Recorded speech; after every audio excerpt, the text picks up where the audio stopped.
should be live here momentarily. Yep, there we go, we're live. Alright, so we are live here from Daytona International Speedway, and we are ready for some qualifying here for the NASCAR Truck Series. We are currently on the second run in. Keith McGee, as he is attempting to qualify here for the NASCAR Craftsman Truck Series race from Daytona International Speedway, happening at 7:30 tonight. We're going to stream qualifying. We're going to be here.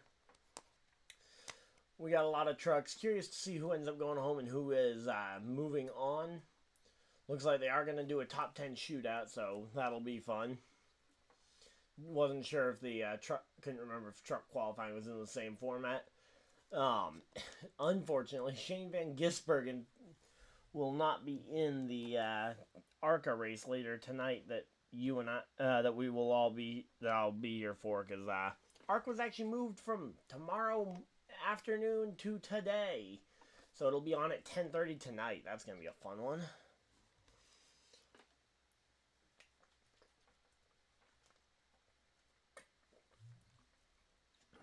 All right, so. It's just truck practice. Not overly worried about it, but figured we could. I was gonna be watching it, so I figured we could all hang out and see it together. So here we go. Just got a couple of things I need to keep up with.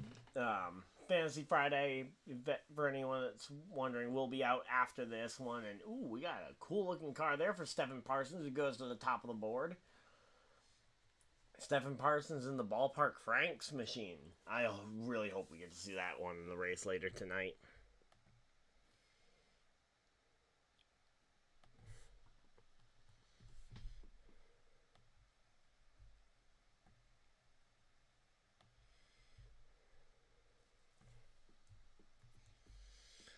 Alright, here we go. Now we got the number 45 truck. Is that Sauter? I think Sauter topped Johnny Sauter topped the practice charts yesterday, and I believe that's Johnny Sauter out here on track. So this will be a good one to test and see if this is going to be a mark that we see someone try and meet later. Let's see, the 45. Yeah, that is Sauter out there, number 45. I know my buddy Patrick's probably hoping to see this lap time fall really short here. Let's see.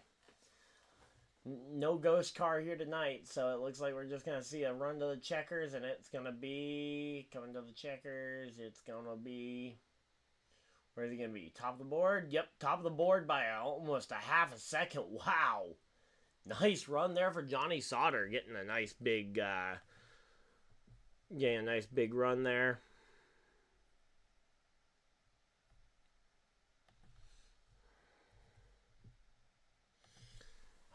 Here we go. So now we got Jake Garcia driving the number 13 truck that was vacated by Haley Deegan as she moves up to the NASCAR Xfinity Series. There we go. There's the ghost car. Okay, I thought we just weren't going to have any ghost car here, but no, we got ghost car now. That Johnny Sauter is going to set the time to beat, and Garcia is well behind that. It looks like he might be,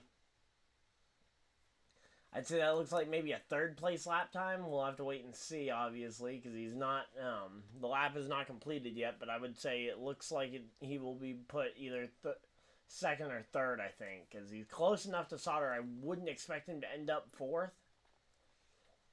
It's just a matter of whether he was going to be second or third, I think. And he certainly won't be last. I know that much. Keith McGee was well off the pace, unfortunately, in the practice or in qualifying with his first lap. And there we go. Jake Garcia, second on the board. Yep, there we go. He pulled it back in that second half of the lap. 50.9 for Garcia.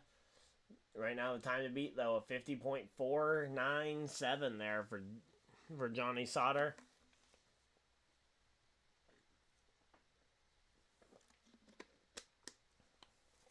Alright, here we go, So Grant Enfinger in the number 9 truck getting ready for another run here to try and win Daytona yet again.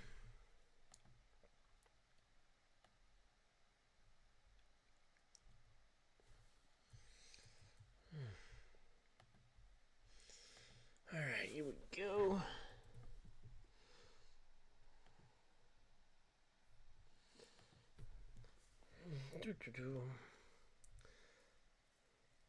So yeah, again, we'll be live for truck race later tonight, and the ARCA race even later tonight. So hopefully you guys are looking forward to all that. I know I'm certainly looking forward to it.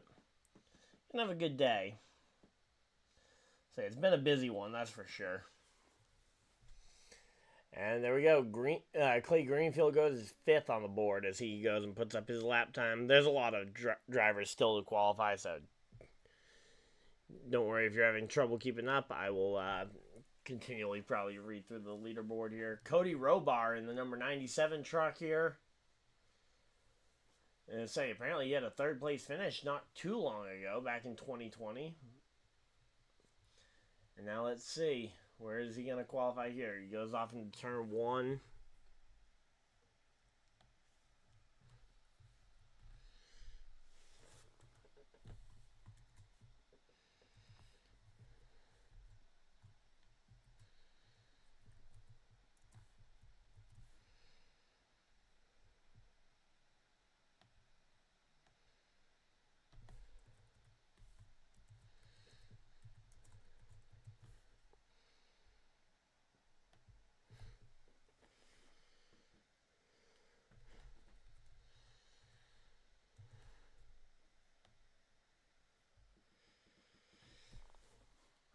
There we go, and we got Cody Robar coming across the line. He's going to be 2nd. Wow, okay, he was quite a ways back, but still goes to 2nd. Sauter still clear by a long shot for number 1.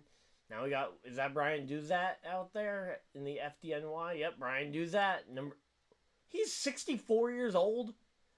I knew he was an older Truck Series guy when I used to play as him on the NASCAR 2 video game, but I hadn't followed him overly closely, but he's 64 years old and is still out here racing at Daytona? Wow. Alright, well, congratulations to Brian Duzat for being out here. We'll see if he can qualify. Right now, it looks like he's trending to be one of the bottom 2 drivers here. Let's see, is he going to be able to move it up? Oh, he's up to 6th. Oh, up to 5th. He might have a shot at the top 5 for now, but that will get bumped down quite significantly pretty quickly here, so.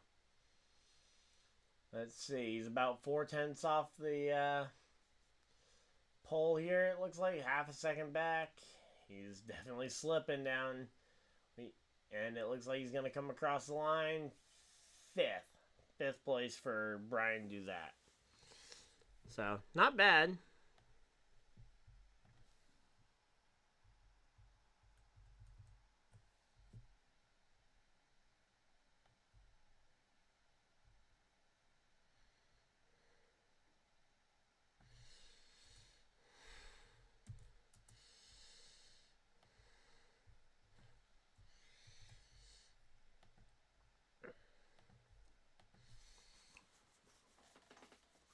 Oh, and here we go. Thad Moffitt's on the track. Here we go. I believe he's the grandson of Richard Petty, so he's got that Petty blue car out here. Brand new team with the number 46 on the side of that car.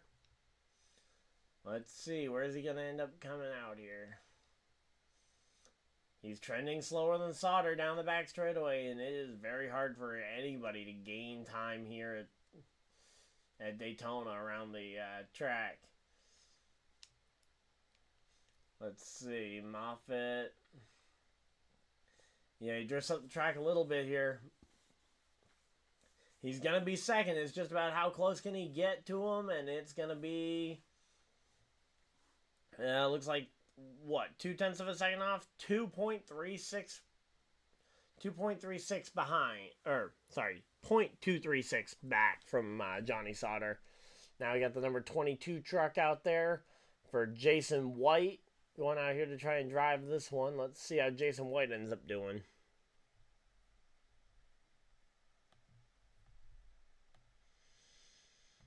Alright, there we go.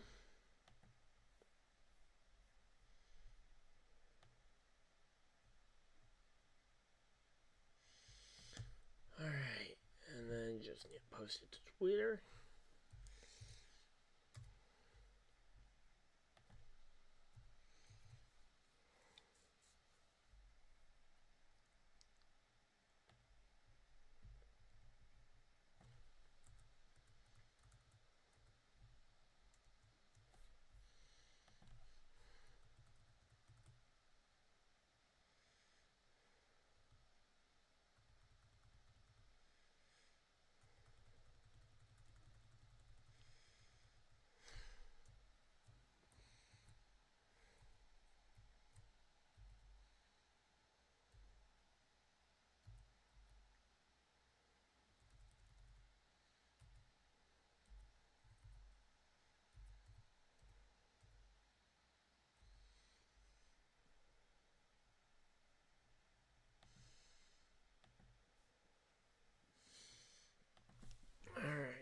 go. Let's see. What do we got for Twitter notifications? Got that all set.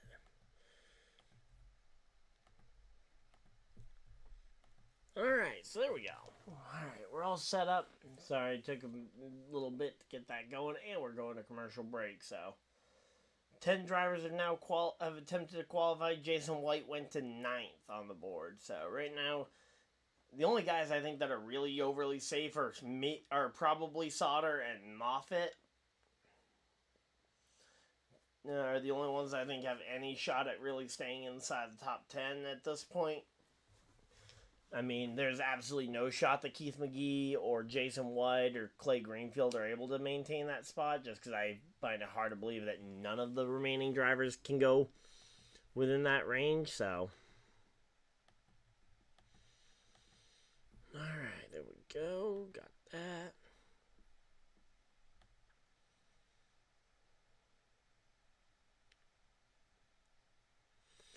But, yeah, there's a lot of rain coming into Daytona over the next couple of days, so we'll have to be ready for some schedule changes.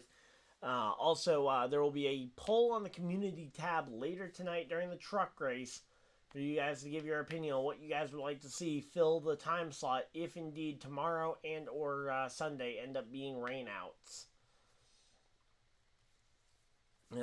Because I think it's pretty likely that one or both of those will almost certainly be rain out. So, figure you guys will get your options. But, yeah, I'm going to say one option that is definitely on the table is the idea that we could potentially go ahead and do another NFL meets NASCAR type of video where I go and throw together some AI racing paint schemes on iRacing, and I commentate over them. But, yeah, we'll have to wait and see here.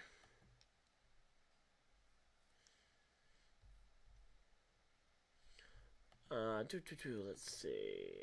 Everything down there? Okay, yep. Alright, so yeah, we're just chilling out here.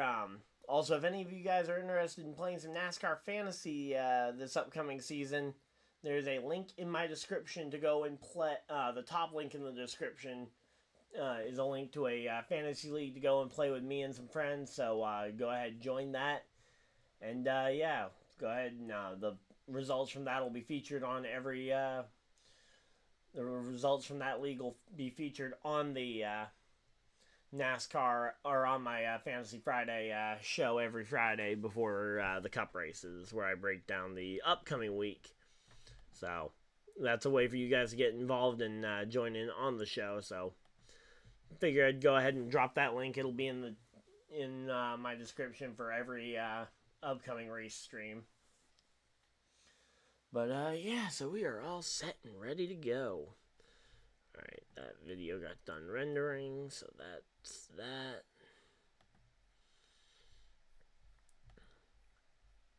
Alright, so we are all set and ready to go.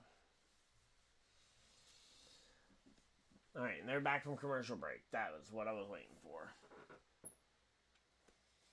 So, back from commercial break. Sauter still sits atop the leaderboard. No drivers made runs during commercial break, which is great. And let's see. They're talking to Tony Breitinger, who's driving for Tricon Garage this year. She's made 3 truck starts up to this point, all in the Tricon Garage equipment last year. Best finish of 15th.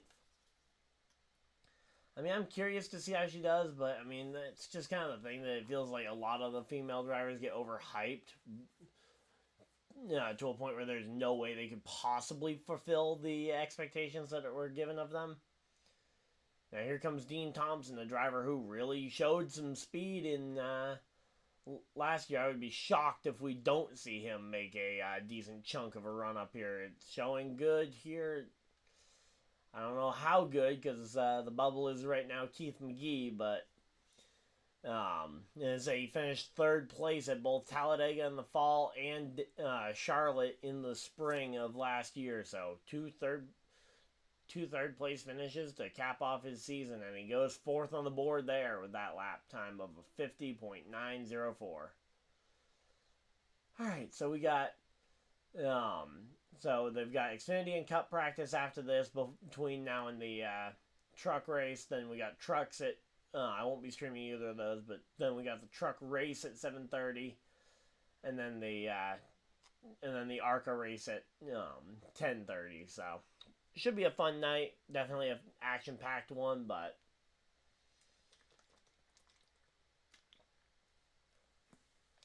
here we go. We got Timmy Hill out here going Port Tobacco. Is that really the name of a town? Is that the name of a town, or is that the purpose for the town being there? I mean, it very well could be both. It's just the port where everybody would get the tobacco in.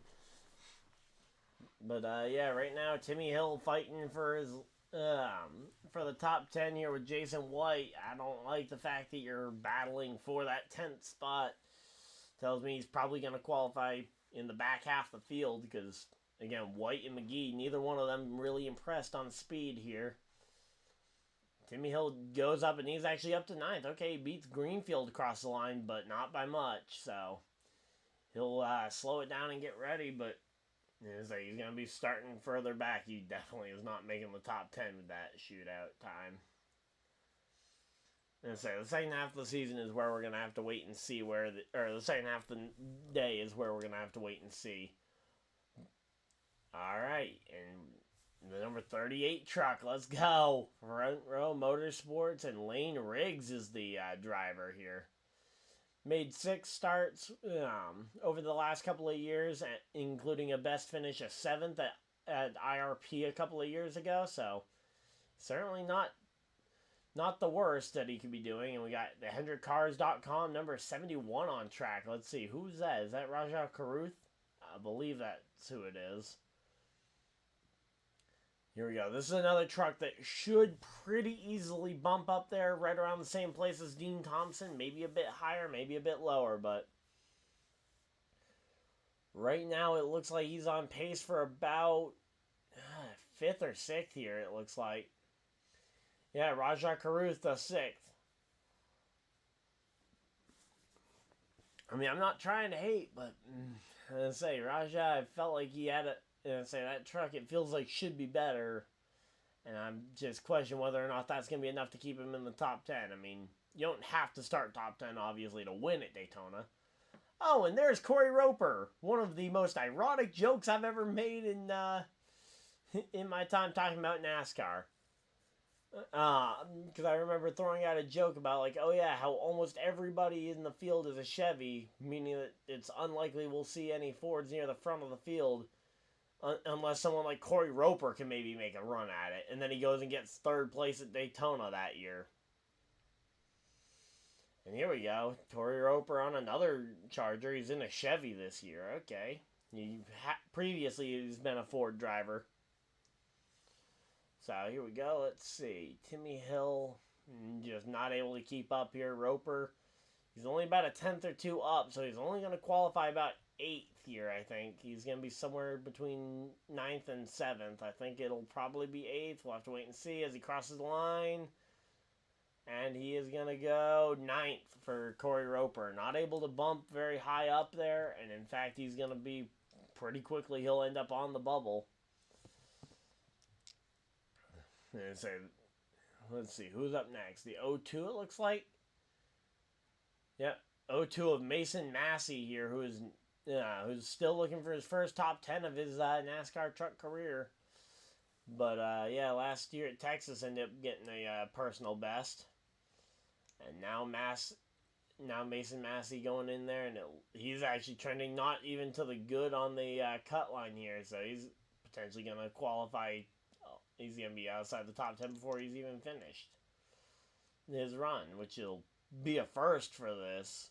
First time we've actually seen a driver today end up qualifying, and he'll be outside the top 10 by the end of his run and not waiting to see if he'll get bumped. And we got a problem with some of the cameras there for, on the bottom half of the screen here, but luckily it isn't going to matter too much. Mason Massey coming across the line, it's not looking great. He's going to be somewhere, but it's not going to be top 10, that's for sure. And yeah, there we go. He goes 11th by exactly 1/10 of a second between him and Boyd. Brett Holmes, Riley Huff, and Jennifer Jo Cobb are the next three up as they go to commercial break. So we get a minute to go ahead and breathe. Alright, so how's everybody doing now? Let's see. We got 8 people hanging out in chat.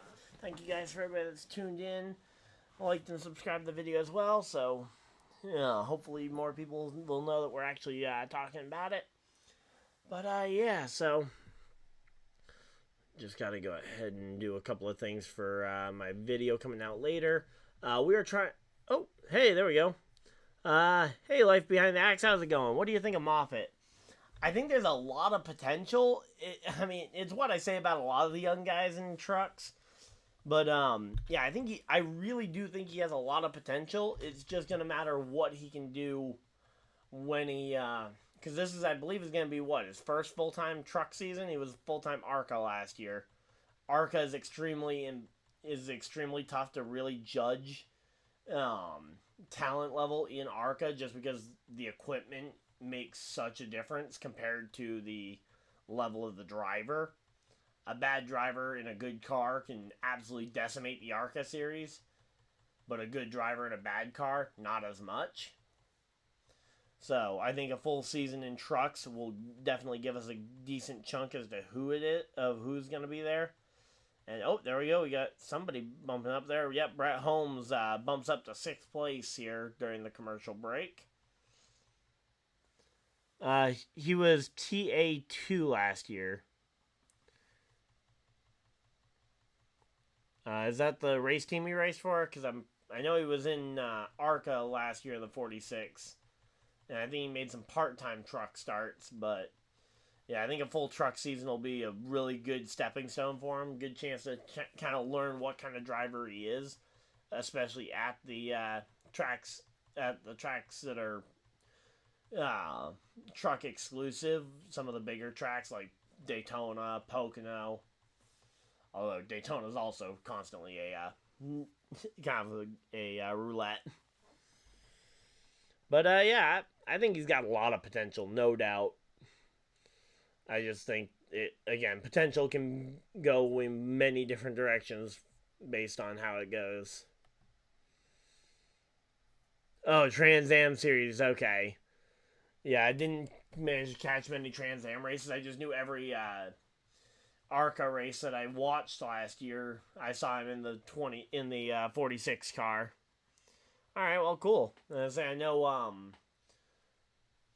a couple of drivers who have gone and raced over in Trans Am, and I think time over in those series actually provides more relevant experience for the NASCAR Cup and Xfinity series at this point than racing in ARCA does, honestly, because again, where ARCA is such a money-dependent series compared to racing at some of the other ones, and oh, hey, look, it's Ty Dillon. But, yeah, definitely excited to see where he goes from here. So they got Ty Dillon out there, 3 career wins in the Truck Series in 58 starts. He's going to be driving that number 25 truck later on today as Jennifer Jo Cobb is on the track. Riley Huff went out there, qualified 17th, by the way.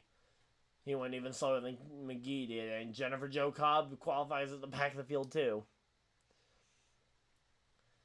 Yep, so yeah, that's kind of the biggest thing is that until a driver gets into the NASCAR Truck Series, it's really hard to judge any level, the level of success. I said the same thing about, who was it? Ernie Francis Jr. in the SRX series. That, say his success there, along with, wasn't he a Trans Am driver as well, if I'm not mistaken? I'm pretty sure he was over in Trans Am as well, so that was another driver that it's like, yeah, I'm sure he has a ton of potential. We just hard to tell when he is only racing.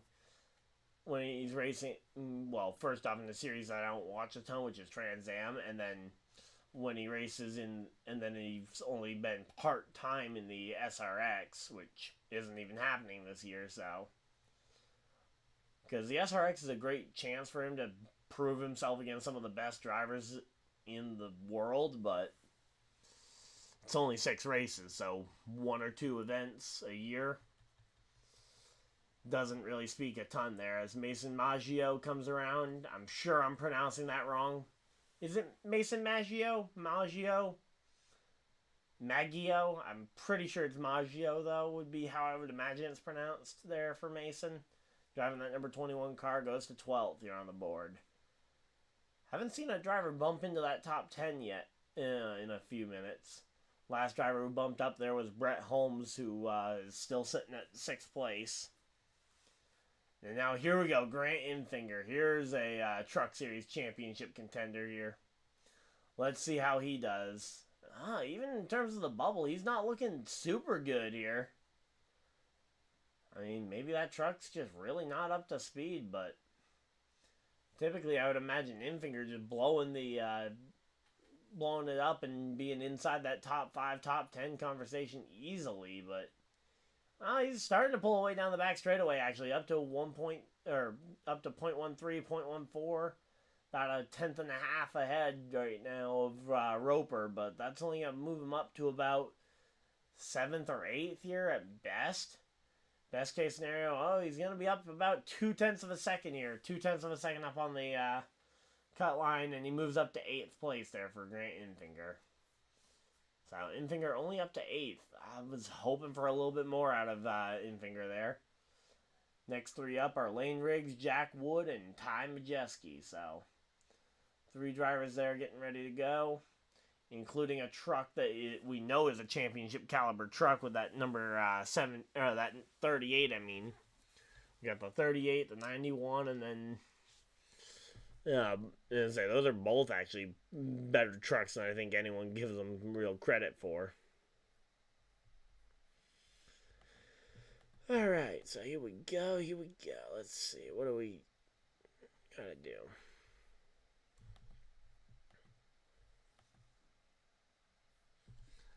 So, yep, we are 7 subscribers away from hitting the 2,500 mark.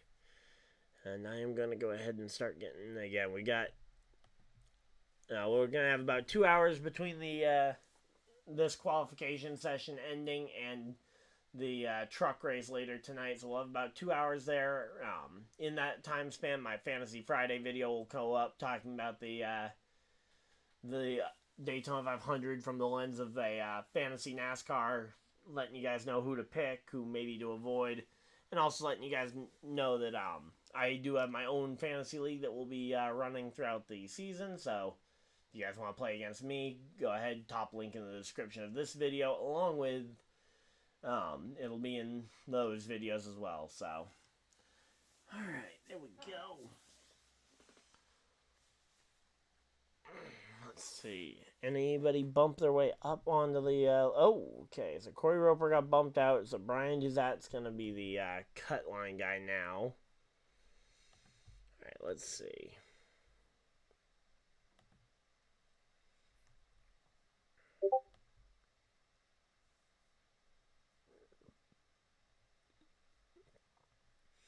So yeah, so Lane Riggs, Jack Wood, and Ty Majeski, all 3 of those guys theoretically are in cars that should at least be able to win races. I mean, the 19 last year I know was able to win races, and even the 91 started to look competitive near the end of the year. Zane Smith and that 38 were a championship contender every year he was in there, so Lane Riggs in the 38 should be a theoretical championship contender as well. And Ty Majeski, driving that number 98 truck for ThorSport, another driver that should be pretty much a lock to make the championship fight, or at the very least in contention for it. Alright, here we go. Let's see. We got a pretty good day going here. Let's see. Nobody's bumped up into it yet, because I know last time they showed the next 3 up, 2 or 3 of them had already gone by the time we came back from commercial break. So we're just chilling here. Hopefully you guys are having a good day. Damn.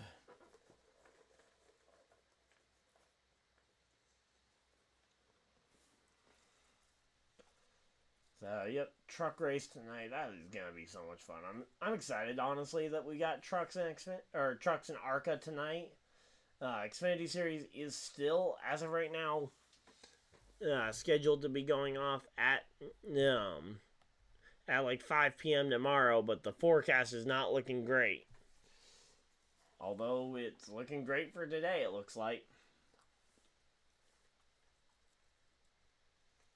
And here we go. Here's Lane Riggs on track for his run. Say, only 21 years old. I thought he was more of a grizzled veteran than that when they were talking about him last year with the talking about his experience and stuff. So I guess maybe he's just been racing for that long that 21 is 21 years old and he has a resume that looks like a grizzled veteran. But here we go. Lane Riggs about a about a tenth or two up off the bottom, and it's gonna be 1.8 above or 0.18 above, and that's gonna be Lane Riggs moving himself up to 8th. Bumps Infinger and Parsons down, but I don't know. I don't think you're safe inside that top 10 unless you're maybe 4th at this point, because we have seen some quality cars not getting the same kind of speed, but definitely wouldn't say it's a lock yet. So now they're talking with Brian Duzat, whose best finish came all the way back in 2018. He's only competed in 20 starts. I thought he was full time for 1 year, but nope.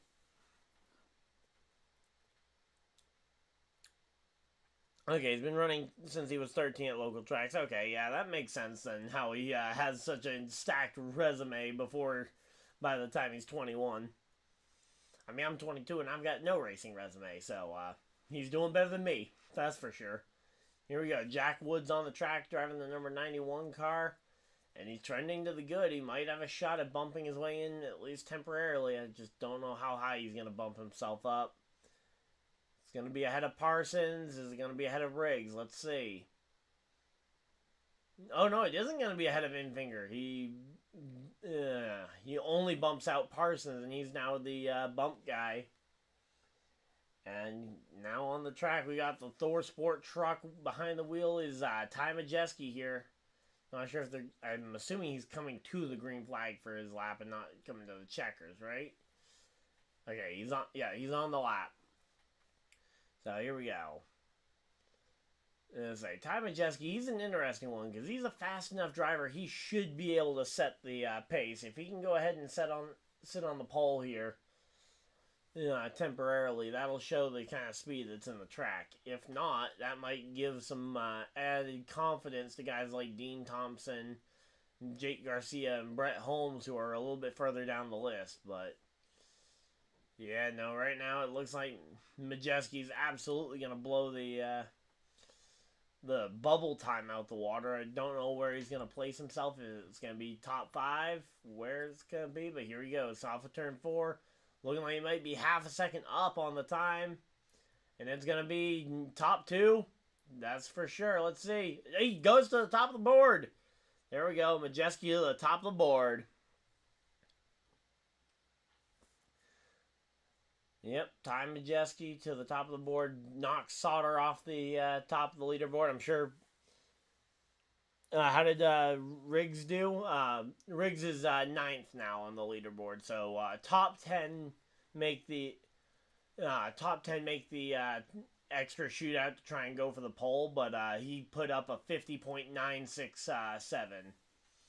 So, not a bad time whatsoever, just a little bit down compared to what we're used to seeing from that truck with NASCAR Truck Series champion Zane Smith in the truck. But, as I say, you take away some of that experience, you kind of expect there to be a little bit of a learning curve. So, I would expect by about mid-season, Riggs will probably hit his stride and he'll start looking like a regular contender for race wins. So, because that's the hard part with trucks, that you don't even race in back-to-back weeks very often. I mean, obviously, it gives you free time to go race other series to try and at least build your comfortability behind the cars, but the helpfulness of being behind the same car week in and week out like the Xfinity and Cup Series do is a big help, and the fact that trucks only race back-to-back weeks, I think like 3 weeks of a year. And there we go, Tanner Gray to 3rd here. So Tanner Gray goes to third. We got Christian Eckes now on the board. He's going for it. He's in that number 19 car. He won a couple of races last year in this one. 4 cars go home. Trying to remember how many make it in the trucks, but yeah, if it is the bottom 4 right now, that would be Huff, McGee, Jennifer Joe, and Jason White are currently the bottom 4 on raw speed. Now, I don't know if either of them have provisionalies there. Yeah, that's kind of what I expected. Because I know he's only just recently gotten into the Truck Series, so I kind of expected he was new to the Super Speedway. So again, yeah, around the mid to late spring, I would expect to see Riggs hit his stride and look like a race contender on a regular basis. And Eckes doesn't even bump his own teammate. He goes to 13th on the board. Not able to bump Riggs out. So right now Riggs is on the inside looking to see if he can maybe hold on to it. But there's a lot of fast trucks still to come. Number 51, here's Bailey Curry. And he got a 4th place at Atlanta last year in a similar Super Speedway style race. So we'll have to wait and see how he does. But this is a driver in a car that I would typically assume it's a teammate there to solder. Would imagine a similar type result. Although his current pace is not spectacular. Let's see, down the back straightaway, and yeah, it's .047, 0.05, 0.07. I mean, he's building speed down the back straightaway and starting to gap it up to a full 10th over Lane Riggs right now, but it's not a ton of speed the way that Sauter has. Okay, Patrick's playing his Madden game against the Dolphins. Alright, well, after this stream, I'll go ahead and play you back and play my game. And there we go. Oh, wow, Curry jumped way up the board there. He must have had a really good 3 and 4 there because he was not trending the best, but he goes from, I thought he was going to be somewhere around 7th. He jumps all the way up to 3rd place there for Bailey Curry. And looks like we might be having issues for Tony Breidinger. So, yeah, Tony Breidinger might have her car going. Let's see. Yep, there we go. Tony's out and going. Okay, I think she stalled it for a moment there, but she got her truck going, and now we get to go see where Tony can qualify here. She's only made 3 truck starts up to this point, but I would be shocked if she doesn't go, and that should be a good truck. If she can qualify top somewhere between 15th to 10th, I would say that would be a very good effort from her, especially with the limited truck experience. So, we'll have to wait and see here. But, the fact that Infinger and Eckes both missed out on the top 10 so far, I wouldn't put anything past them at this point. Moffitt's currently up to, is still holding on to a top 5 spot. Dean Thompson, who I originally pegged as might be safe, he's already down to 7th place. And we still got a lot of names to go. Because it's a deep truck field here. So, here we go. Breidinger, she's barely going to bump into the top 10. But, hey, as I said, you just needed to be in the top, somewhere between 15th to 10th would be a good place to bump into. Oh, sorry, that was... For some reason, I thought that was 3 and 4, but that's 1 and 2. So down the back straightaway, she can pull up some more speed gain, because that's where a lot of drivers seem to be gaining their lap time here. And, a little bit of a bobble into 3 there. That's not going to be the best here. Allowing Rajah Caruth's ghost car to close in, and it's going to be barely if Tony Breidinger is going to bump in, but only barely, and going to probably get bumped shortly after. Let's see. Oh, no. Whoa. Okay. I guess that slight difference was actually able to bump her all the way up to 6th. I thought she was only going to be in by about 100th of a second or 2, but I guess that 100th of a second or 2 was enough to bump her all the way up to 6th place. Wow. Tight field. Let's see, how many trucks do we got? So we got 40 trucks racing. Alright, so we're over halfway through. We only got about 12 more drivers to go, so as they were actually pretty close to the top 5 being, or the top 10 being established to go for the pole. Daniel Dye out here, he should have absolutely no problem. He's well up on the leaderboard compared to the rest of the guys. You got Brett Holmes going down. Brett Holmes' ghost car going down the back straightaway right with him.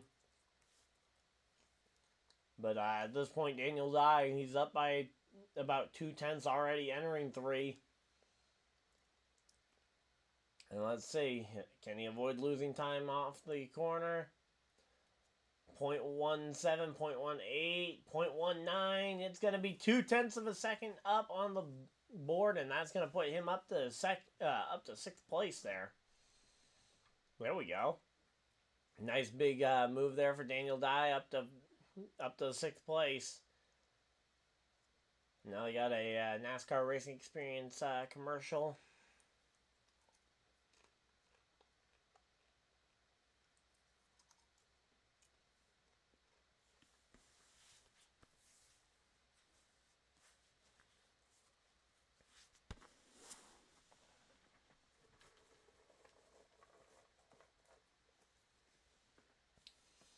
Alright, so here we go. Let's see. Dean Thompson and Jake Garcia currently the last 2 on the inside right now.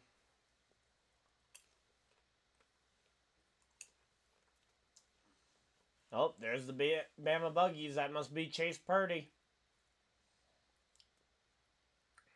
Oh, he got a 2nd place finish at Texas last year. I did not remember him doing that well at Texas, but alright, good for him. And Purdy is just going to start his run here. Oh, no, that was him ending his run. And he goes to 11th on the board. Not able to bump his way in, but manages to get himself a decent starting spot here for the race.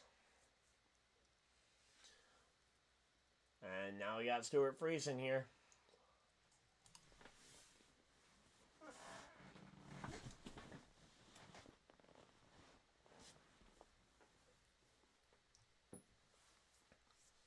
And let's see, can Stuart Friesen bump his way into that top 10? I think he should be able to, and yeah, he's got a decent chunk over Garcia already. And a lot of these drivers have been gaining time down the back straightaway, and here we go. Up to 1.3, or up to 0.13, 0.1. Oh, he's actually going the wrong direction down the back straightaway in terms of the gap between himself and the ghost car. Hopefully he can hold on here as he goes to 0.04, 0.03, 0.02, 0.01. And he is now losing out to the ghost car on the second half of the lap here. And Friesen's going to have to fight really hard to try and make this one back. And it's going to be short by 0.02. So Stuart Friesen comes up just short of the top 10 shootout here. Ty Dillon, Matt Crafton, and Corey Heim are up next.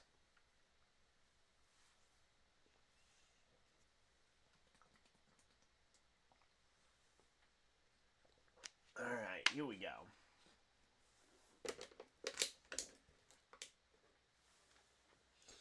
So, yeah. Ty Dillon, Matt Crafton, and Corey Heim, this should absolutely, if we are going to see anybody else kind of go and bump their way up to the top of the overall leaderboard, these would be 3 drivers I would say should be capable of it. Ty Dillon's got Cup experience. Yeah, Crafton's a multi-time truck champion, including a Daytona winner, I believe. And Corey Heim's one of the most exciting young guys who I feel like should have moved up to the Xfinity Series. Let's see.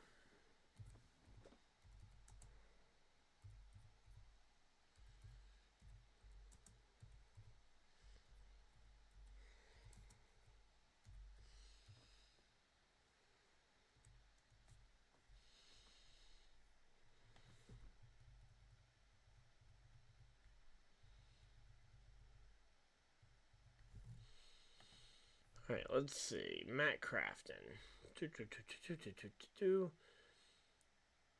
Has he ever won Daytona? Let's see. He has never won the season opening Daytona race, and I don't think they race. I think the trucks only raced Daytona once, so I guess he's never actually won at Daytona.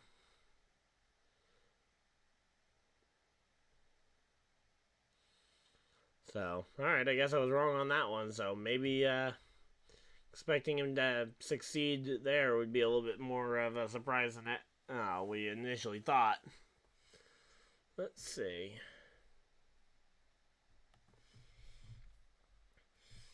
Dolphins are tough. Yeah. You took their second best player off their team, Patrick, and you took their best defensive player in Jalen Ramsey. It shouldn't be that tough. Oh, wait, no, Jalen Waddle went back to their team. Never mind. But you still took Jalen Ramsey. You took their best Jalen on their team, probably. But here we go. Back from commercial break, and we are here. They're going to go ahead and talk with Ty Majeski here as they get ready for this one. 10 trucks left to go, so each truck here will lock in a truck at the top of the board here. And those bottom four, let's see, has those bottom four changed at all? Huff, McGee, Cobb, and White. Nope, it looks like those are still the guys likely to go home. Talking to Majeski, who's currently on track to be the pole sitter. And if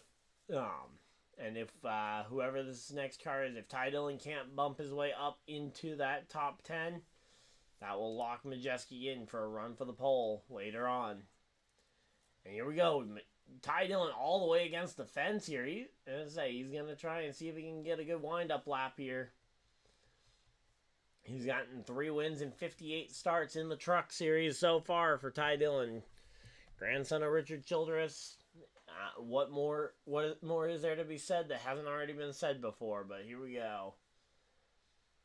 I'm going to say that drag race down between Garcia and Dillon. It's going to be tight. Let's see.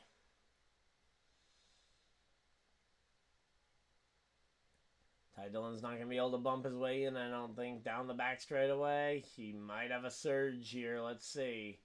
No, he's actually losing time. Losing time to Garcia the entire way down the back straightaway here. A full 10th behind.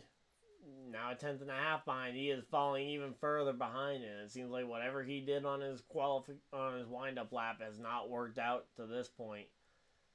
0.2 of a second, 2.5 tenths back, and coming across the line, and he's going to qualify well back here. Let's see, where is he going to qualify? He comes in 20th with a 51.161 for our Ty Dillon. So Ty Dillon comes home with a 20.161 there for the younger Dillon brother. Now we got 4-time champion Matt Crafton now.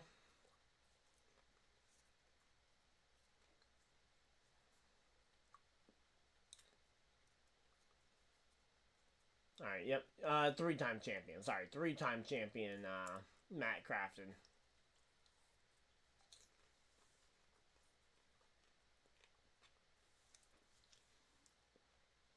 And Crafton's got a big lead. Yep, here we go. Crafton's got no worries down the back straightaway here. He's got an easy coast into the top 10. It's just a matter of where is he going to go. If he can't bump Sauter right now, Sauter will lock into that run for the pole position, which I know Patrick won't be a fan of. Let's see. Coming down to the start-finish line, it's going to be by a decent chunk. Crafton bumps his way into 7th. Only up to 7th, though. I thought he was going to bump his way up into that top 5, but nope, not quite.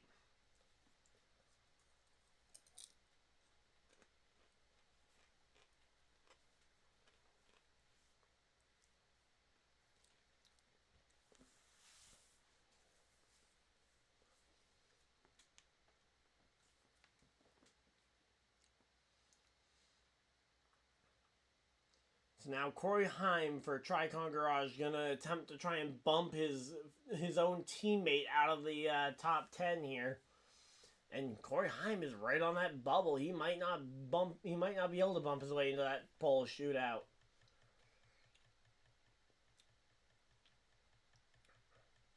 Let's see if he as long as he isn't able to bump Curry will lock in here.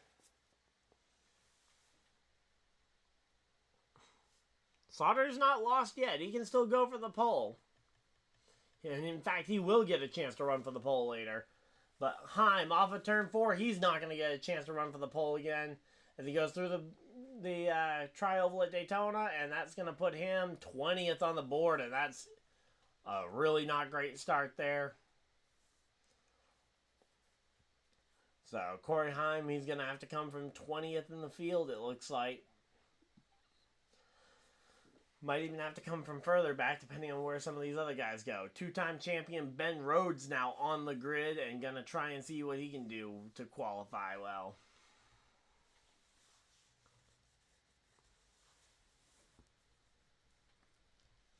So now we know Majeski, Sauter, and Curry are for sure racing for the pole here in a few minutes. And now Rhodes versus Dean Thompson. Dean Thompson still able to hold off Ben Rhodes even potentially for a spot in that the final shootout here. Rhodes is hanging in close, but he's not close enough, I don't think, and he's on the wrong side of it at the very least. Down 7, 8 1/100ths of a second. Down a full 1/10 of a second here at this point. And I say, he's just losing time all the way around here. And let's see, yep, that's going to put him 19th for Rhodes. A middling finish there for Ben Rhodes here, which is surprising considering his teammates on the pole position. And he went and won his second championship last year by a matter of inches. Because if his opponent there, Grant Enfinger, had had about an inch more grip in those tires, he would have had that championship instead. But Ben Rhodes got the championship last year in the Truck Series, and now he's going to be starting deep in the field for the season opener.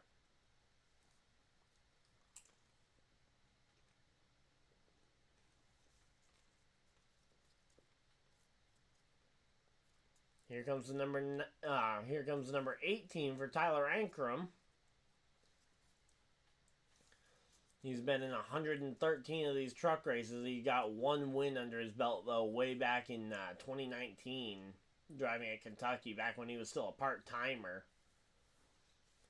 And here we go. He's got a nice big gap over the bubble. This is going to be a big lap here. Let's see. Where's he going to be? It's going to be up to third there for Ankrum. So the top 5 have bumped their way in, and now we got 5 drivers left. 5 left to go.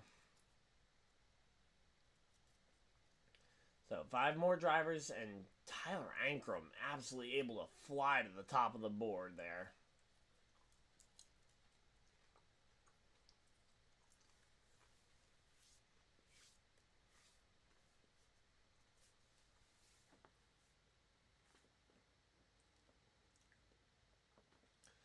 But yeah, the gaps in this field are really tight. I mean, one slip up and you could go from top 5 to all the way back in 20th, so.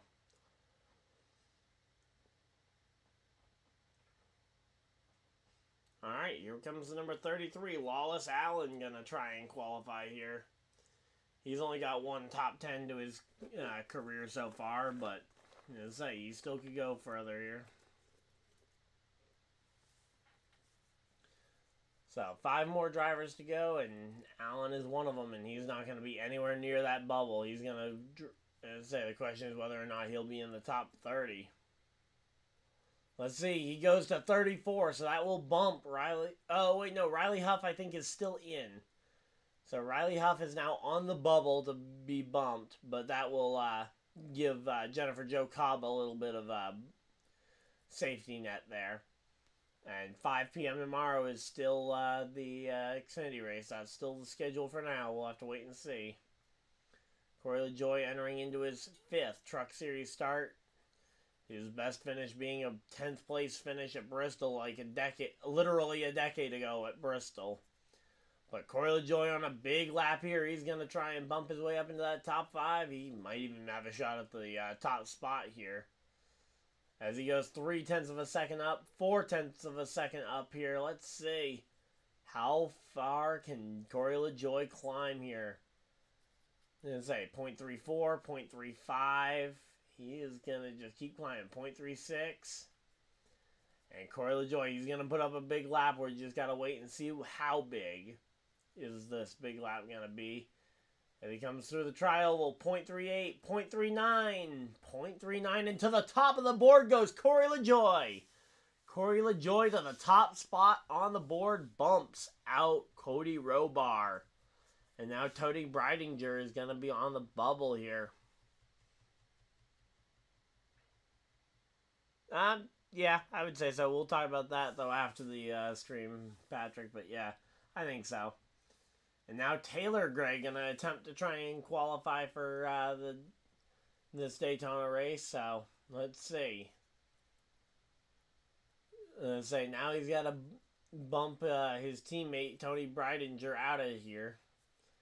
And let's see. He's looking like he's trending in a good direction here. Well, let's see. Does he manage to maintain it, or is he going to slip up into the final corner?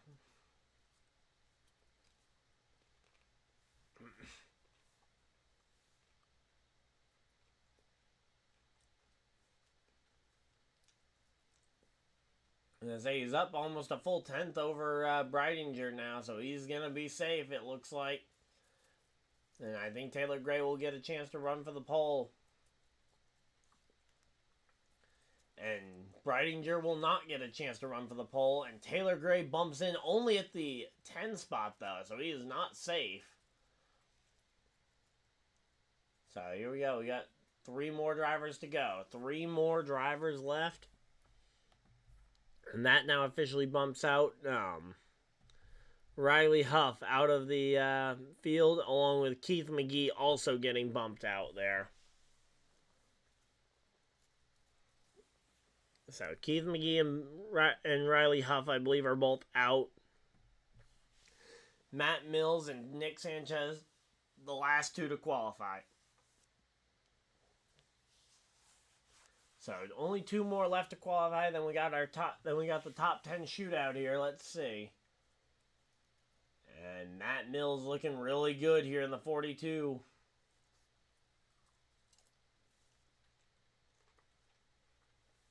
And I'd say up to 0.2 of a second here. Could Matt Mills really be on pace to potentially make a run at the pole position here? He's going to bump his way in. There we go. He bumps in, and he's to the top of the board goes Matt Mills. Matt Mills to the top of the board, and now it's going to be Crafton and... Matt Crafton and Nick Sanchez are the battle for the last spot. You literally could not script this any better. But Nick Sanchez versus Matt Crafton for the final spot in the Daytona truck race pole shootout here. And it looks like Sanchez is looking ahead here. He might have a shot. Crafton's ghost truck not far behind, but it's going to be hard for Crafton to gain that time back. He needs a mistake from Sanchez. Half a tenth behind. Crafton's not looking good here, and it's going to be Sanchez. Sanchez is pulling ahead here, and he can start to breathe easy. Because I believe Matt Crafton is going to start 11th here tonight, and it will be Sanchez entering into that top 10 shootout. Oh, yeah, and by a decent chunk now, too, as he goes a 1.5 tenths up on Crafton, and he bumps his way up to 6th place, so... Matt Crafton will not run for the pole, and Riley Huff, Keith McGee, Lawless Allen, and Jennifer Jo Cobb, I believe, are the 4 drivers going home. Oh. Alright.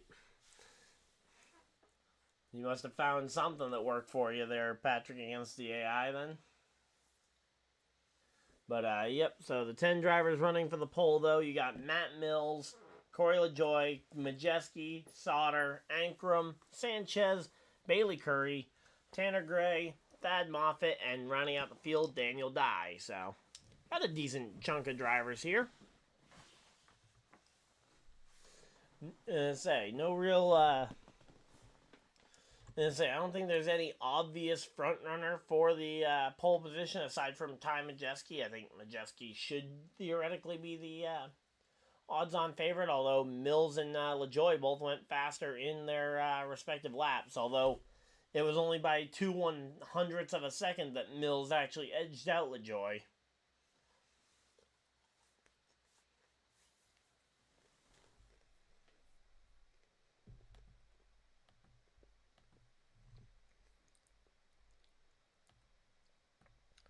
Alright, and we are now only 6 subscribers away from 2,500. Let's go.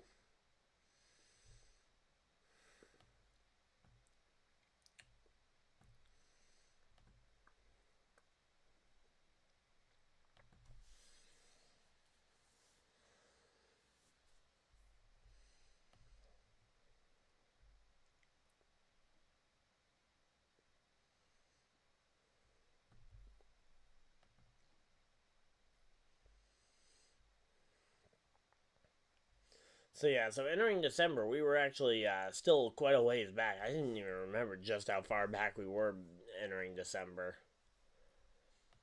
But, hey, we're right on that doorstep. I think we could get there. I think we could get to 2,500 this weekend here. Let's see. 6 more subscribers. I think we can gain that.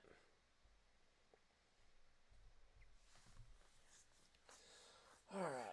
We are here and ready. Hopefully everybody's having a good time. We got 15 people hanging out here, getting ready for the top 10 shootout.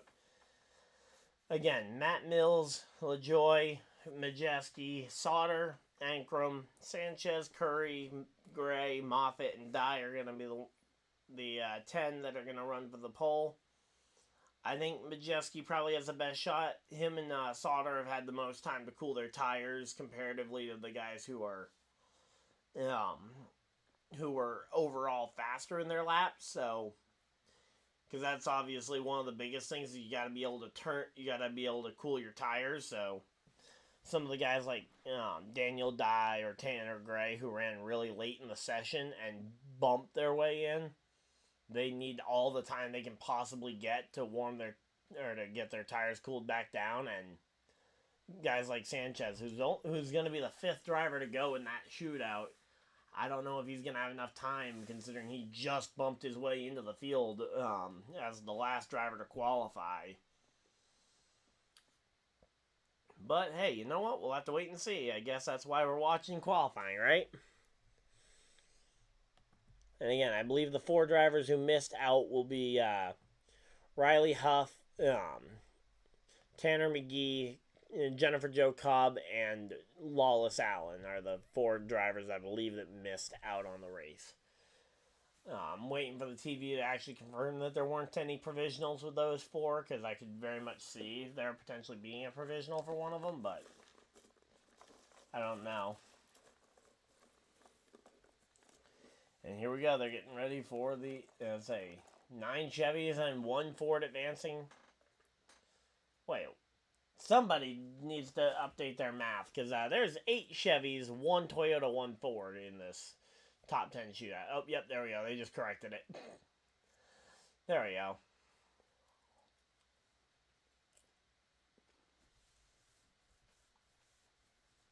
So here we go. They're talking with Matt Mills, who went and qualified on the provisional pole.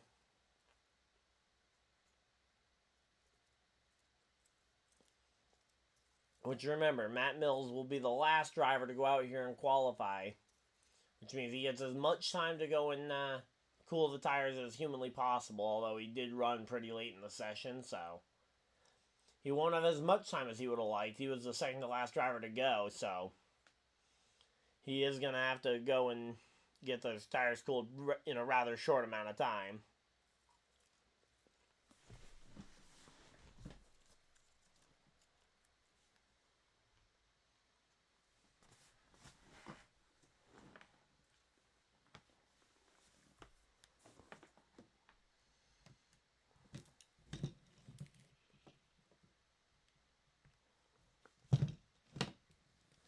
But again, if anyone missed it, the ARCA race has been moved.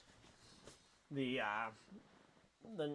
ARCA Menard Series race from Daytona will be tonight at 10:30, and we will be live here for the race. As I say, it'll be first on FS2, and then it'll carry over to FS1 as soon as the NBA is over. We'll be here for the whole thing, so hopefully you guys are excited for that. Shane Van Gisbergen will not be in the race, unfortunately, due to qualifying being canceled due to having to move the race forward. So qualifying got canceled, I believe, and they had to. So Shane Van Gisbergen won't be in that. But here we go. Let's see. They're doing some sort of press release thing here with the Spire Motorsports guys. Now the McAnally Hilgeman Racing with Daniel Dye. Ankrum, okay, so that's the team that Ankrum races for, along with Eckes. Alright, makes sense where that team came from, okay. I was trying to figure out where the 18 and who the 18 was for, because I hadn't seen the 18 truck in a while.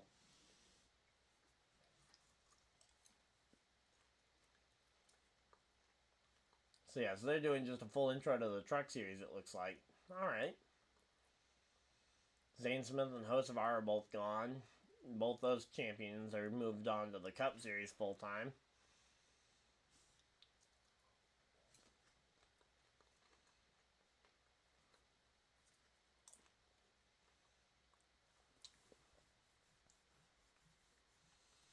And we will also be here for the truck race at 7:30, so there's plenty of action this tonight.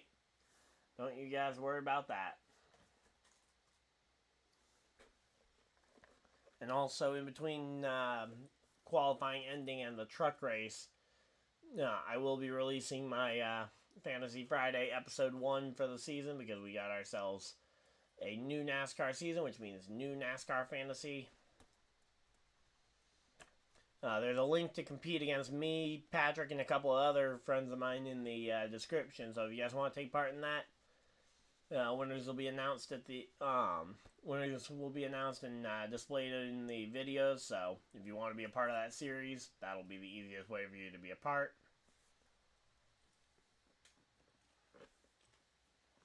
But yeah, we're just chilling out here, waiting for the end of the top 10 shootout here.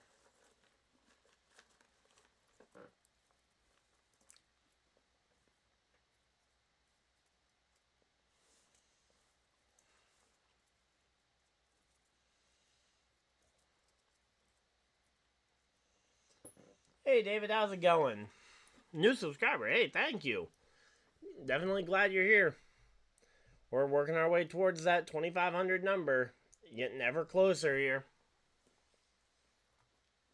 And again, we got the, link to the Fantasy League is down in the description of this video as well, if you don't want to wait for the, for my fantasy advice to go ahead and join in the Fantasy League. That link is down there. It's the top link of the description. I know Patrick's in there. My parents are both in there as well. We got a bunch of friends and family that are going to be in there, as well as hopefully a lot of you guys taking part as well. So, yep. Here we go. Should be hopefully getting back from commercial break here soon, as they've got a Daytona 500 ad going. And nope. Usually, if you see an ad for the same thing that you're watching, basically, usually that's the last ad of the ad break, but not today, apparently. But here we go, here we go.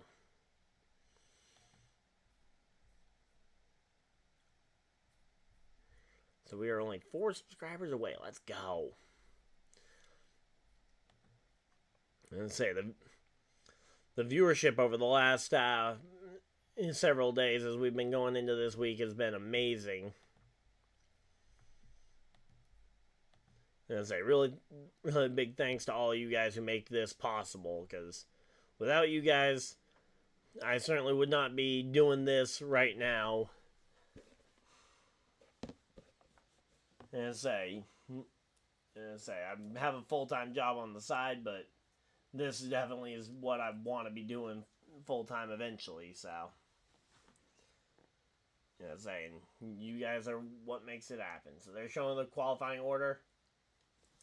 So Daniel Dye, Thad Moffitt, the first two guys to go out there. Then we got Tanner Gray, Bailey Curry, Nick Sanchez, and yep, okay, so the four guys to miss out were Jennifer Jo Cobb, Mason Maggio, Riley Huff, and Clay Greenfield. So I guess a couple of those guys must have had some sort of reason why they didn't get bumped out, like Keith McGee. Not sure what waiver that is, but must be owner's points or something that kept Keith McGee and Lawless Allen out of it. I knew Lawless Allen probably had a thing, but yep. So Clay Greenfield, so Mason Maggio, Clay Greenfield, Jennifer Jo Cobb, and Riley Huff are the four drivers missing out on the truck race from qualifying. So, slight incorrection there. Not Keith McGee. Keith McGee will be in the truck race later tonight.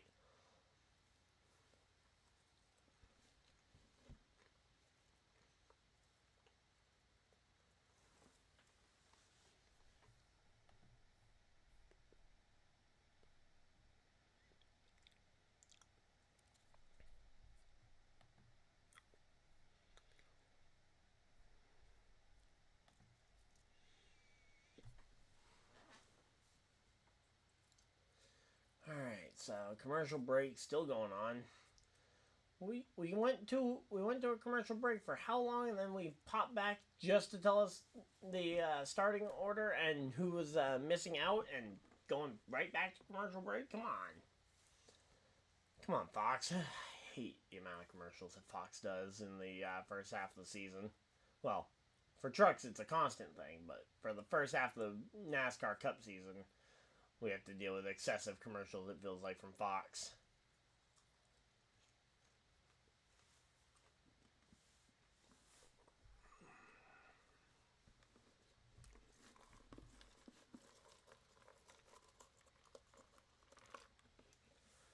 Alright, so here we go. Let's see. Another Daytona 500 ad. Come on. Let's see. Is this going to be the time where the Daytona 500 ad leads them back into the race?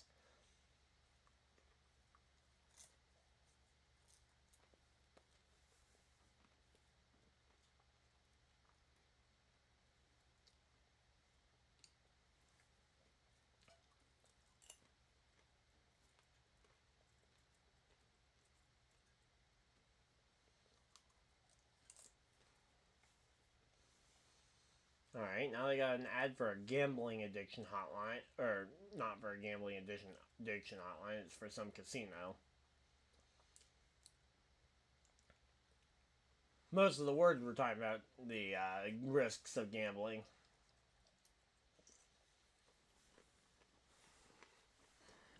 And here we go, let's see, what else we got going on?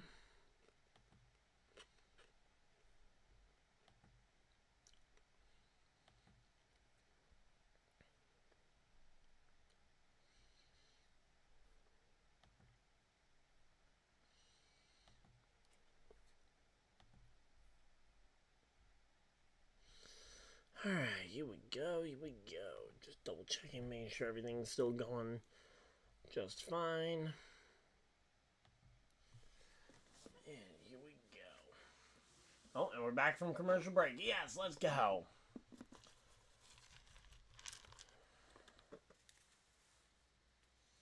As I say, just over three hours away from the Truck Series season opener.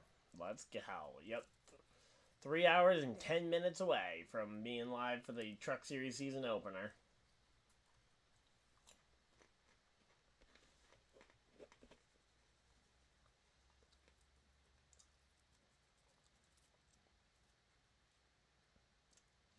Alright, so Daniel Dye had some kind of problem earlier trying to get the truck started up as well, it looks like.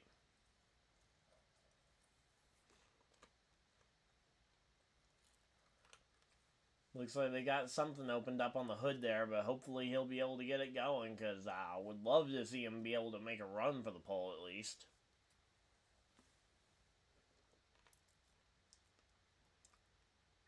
But honestly, even if he just comes home 10th, I mean, 10th is not bad for a starting spot in a Daytona race.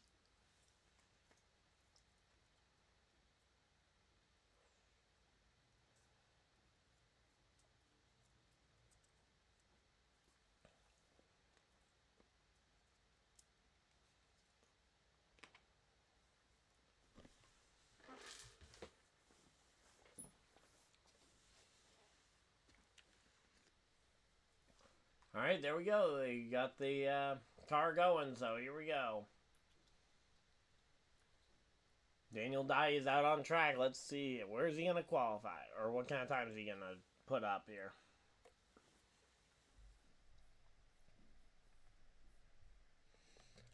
Gonna try refreshing that. See if that fixes that.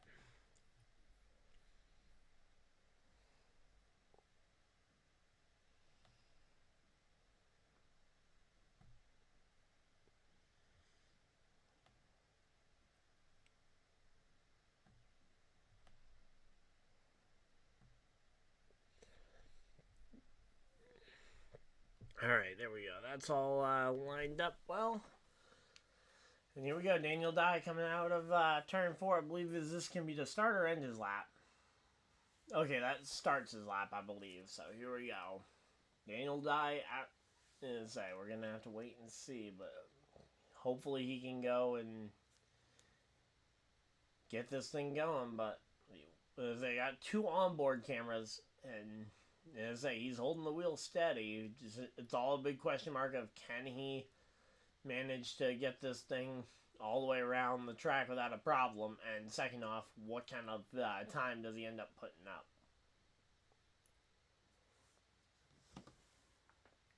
No, I'm actually going to go ahead and try and stopwatch time it myself, even though I know it's not perfectly accurate. Just to try and get an idea of how long they have left to try and get it across the line. Although the ghost car should help that, and we know that that's more official than obviously some guy with a stopwatch, and a 50.641 there for Daniel Dye. Yep, Daytona's starting to get bumpy again. It's been over 10 years since they last repaved it. And here we go. Now Thad Moffitt is on the track, and he goes, and he's got his lap going.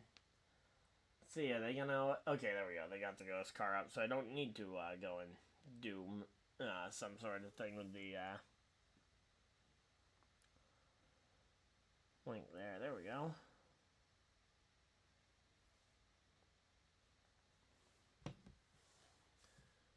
And Moffitt is well behind Daniel Dye to this point. I think Moffitt's definitely going to come up second to Dye. So Moffitt's definitely not going to be on pole here, but I don't think anyone necessarily expected him in his first Daytona race to be on the pole.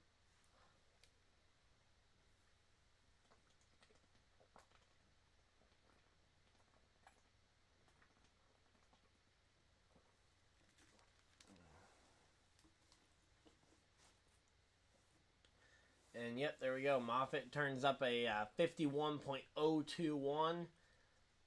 About 0.4 of a second slower than Daniel Dye. And here we go. Here comes that number 15. He's a fast one. He's had 4 starts at Daytona, and his best finish only being a second place finish here.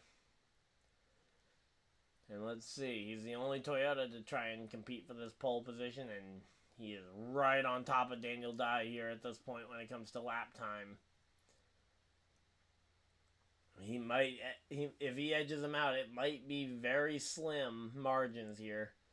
As he goes down the back straightaway, he's going to pick up a little bit of time. No, he's actually losing time to Daniel Dye down the back straightaway here. 0.006 tied. Now he's trailing down the back straightaway here. Into the final corner. Tanner Gray is starting to slip. Daniel Dye might hold on here. No, Gray. Oh, it's literally 1/1000th of a second here.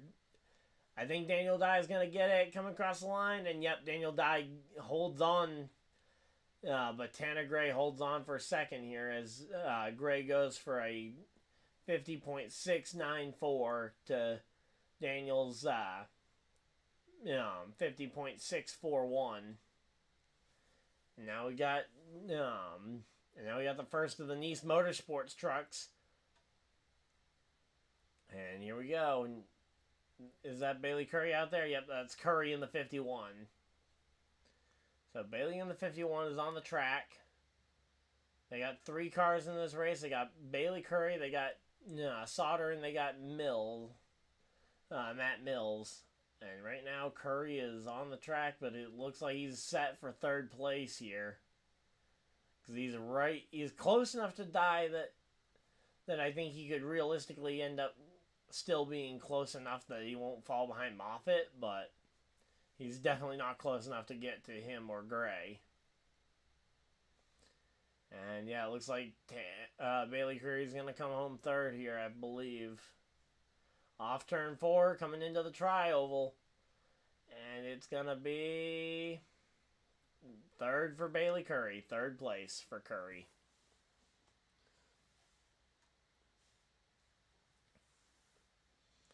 So Bailey Curry comes home in 3rd, and now we got Nick Sanchez, last year's Daytona 200 pole sitter, or whatever they call this race.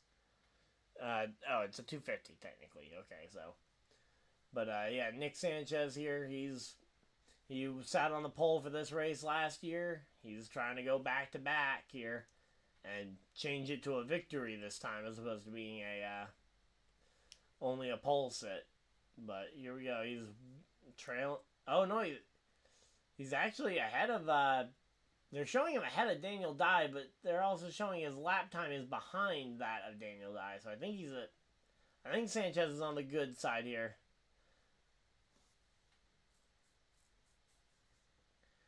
All right, yeah, here we go. So yeah, it looks like Sanchez is going to bump Dye off the top of the board here, coming across the line, and it's going to be Sanchez to the top. Sanchez to the top of the board, yep. 50.602 there for Nick Sanchez. Nick Sanchez with a nice time there. Could that be enough to sit on his 2nd straight Daytona pole? Definitely possible. Now we got Tyler Ankrum out here. He's never finished better than 7th at Daytona in 4 starts. But here we go. Let's see. Ankrum and Sanchez, they're pretty much right on top of each other in terms of the ghost cars here. Ankrum starting to poke out a little ahead of Sanchez. Let's see. It's very close though right now. You literally couldn't put a piece of paper between them at this point. Ankrum starting to get a nose out ahead here as he's gone about 1/4 of a tenth ahead. Up to about 1/2 tenth. He's climbing here down the back straightaway, and now into 3 and 4. It's Ankrum. Is Ankrum going to be able to hold on here as he goes 2 100ths of a second back? And he's going to hold on about 2 100ths of a second ahead here. Ankrum over Sanchez. Sanchez will not sit on his 2nd straight Daytona pole, as Ankrum puts up a 50.576 here for the Truck Series pole. We've still got 4 drivers to go. 4 more drivers to try and qualify, and now we got Patrick's favorite driver, Johnny Sauter, is on the clock. And Johnny Sauter is on the clock, and he is going to try and he wants to win this pole really badly, because it's been a while since he's been full-time in the series, and he wants to be able to kick it off in a very good way here. Let's see. Sauter's tracking really good, but Ankrum had a really good 3 and 4, so Sauter's going to have a good 3 and 4 as well to keep up with Ankrum's late lap charge. And yeah, it looks like it's going to maintain it though. Sauter 1.8, 0.18, 0.19, 0.2 of a second ahead, and Sauter takes the pole position and he jumps to the top of the board. Let's go. So Johnny Sauter now jumps to the top of the board. We got 3 drivers left for the Truck Series pole, and Sauter has just taken the pole position. we got the final. We got the one and only Ford to try and make a run at this championship, or at the not championship, but at this pole position here. So we got Majeski, Corey LaJoie, and Matt Mills, the three remaining drivers. Majeski, I think Majeski was in the best of situations to try and make this pole run. Although Sauter was in a similarly good situation with how long those two had to cool the tires between when they made their run and when they were going to have to go back out here late in the day. And right now it is right on top of each other here. Majeski, Sauter could not get any closer here as Majeski starting to edge out just ahead of Sauter. Now Sauter starting to pull back ahead here. Let's see. What's it going to be? Sauter, Majeski. Who's going to get it left and right? It's going to be Majeski by a nose as he comes across the line, and it is Majeski to the top of the board. Majeski has bumped Sauter off the top spot. There we go. Two drivers left. Corey LaJoie and Matt Mills left to go. I think Patrick just finally heard me call out and expose him for his favorite driver being Johnny Sauter. And here we go, Corey LaJoie. He is on the track. Let's see. Where is Corey going to qualify here? And I say he's tracking to the good already. He's tracking about a hundredth of a second or so to the good here.